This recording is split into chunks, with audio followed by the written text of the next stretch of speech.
Okay, our lesson today is on solving quadratic equations using the quadratic formula.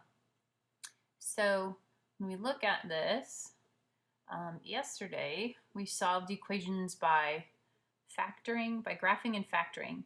But we did have this equation that was something like x squared plus 5x minus 7 equals 0. And when we graphed it, it wasn't a graph that had exact x-intercepts. And then we tried to factor it and we couldn't factor it. So neither of those were a very good method to find the solutions for this equation. So I mentioned we have something more. So that's using the quadratic formula to solve quadratic equations. And you've looked at this before, especially in Algebra 1. And if you take this standard form of the quadratic equation and use something called completing the square, which is our next topic on this general formula, you get the quadratic formula. So fill in your little blank. This is the quadratic formula, okay? Quadratic formula. This is the standard form of the quadratic equation. This is the quadratic formula.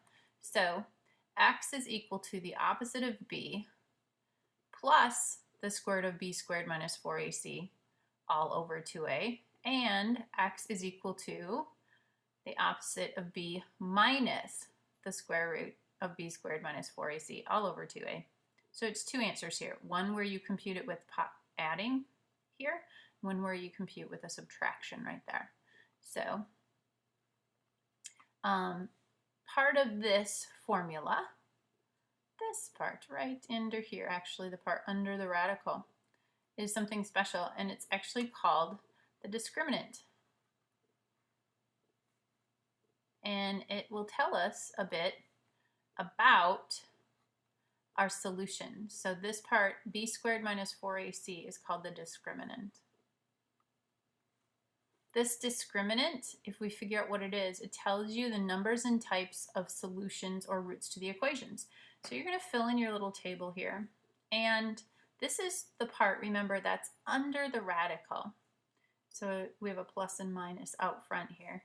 So if we had a negative under the radical, let's say it worked out to be in our some random equation that under the radical we had negative 100. Then this would tell us that if we're taking the square root of a negative number, we have two imaginary solutions. So if your discriminant is negative, you get two imaginary solutions. If under the radical you had 0, then in that quadratic formula you would have negative b plus or minus 0 over 2a.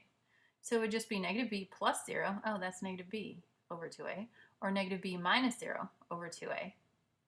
Well, that would be the same thing. So really, you only have one solution. So if you have 0 as the discriminant, you get one solution. Then it says if the discriminant is a positive perfect square. My favorite perfect square is 49. You better remember that because that might be on a test someday. What is Mrs. Rose's favorite perfect square? 49. Then when you take the square root of 49, you'll have 7. And so then it would be just like this, only here b plus or minus plus 7 over 2a and minus 7 over 2a. So you would get two real solutions. And they're rational, meaning you can write them as a fraction. If you had a non-perfect square, so another favorite number, 44. So we have a positive non-perfect square. What we would have to do is simplify that. And so maybe, you'd have something, let's call it negative 2, plus or minus the square root of 44. You'd have to simplify into 4 times 11. And that would be 2 root 11 over 2 times a will stay as 1. then these are irrational because this ends up being a non-ending, non-repeating decimal, and that's called irrational. So the value of the discriminant tells you some interesting things here. So we're going to stop this so you can take a break and then come back and grab the next part.